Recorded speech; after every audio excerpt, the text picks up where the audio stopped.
Mais Pascal Blanchard, êtes-vous d'accord avec le fait que critiquer une religion doit être protégé, quelle que soit la religion? Il y a deux nuances. Et qu'il ne faut pas en arriver au rétablissement d'un quelconque délit de blasphème ou péché de bouche, comme on disait au XVIIIe siècle. Dans la théorie, critiquer une religion doit être libre. Dans la théorie.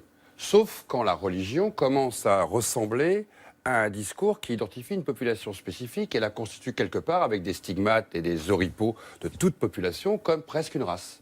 À partir du moment où il commence à y avoir fusion dans les discours sur identifier l'autre, tu es musulman, donc tu es quelqu'un, tu es une identité, tu es donc une identité commune, tu es donc une entité comme on pourrait dire les Noirs, les Juifs. Quelque part, au moment où les discours se fusionnent, donc la difficulté, elle est comment faire la part des choses quand la critique devient autant raciale que religieuse.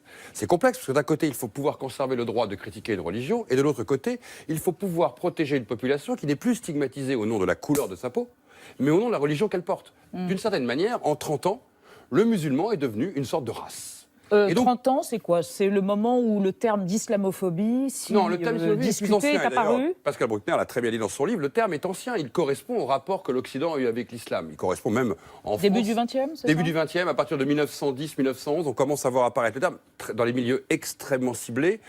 Et d'ailleurs, en critique d'une certaine manière de ce qu'était la politique française à l'égard de l'islam, puisque je vous rappelle que la France, à l'époque, est une grande puissance musulmane avec son empire.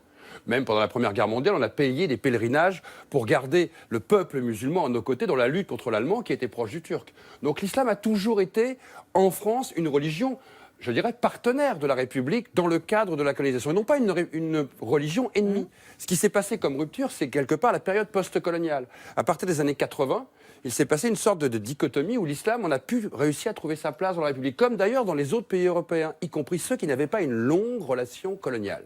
Donc à partir de ce moment-là, le musulman s'est transformé non plus simplement en un croyant, mais en une population informe. D'ailleurs, quand les gens vous disent qu'il y a un problème avec les musulmans, personne ne pense aux Sénégalais. Tout le monde pense aux Moyen-Orientaux ou aux Maghrébins. Oui, alors...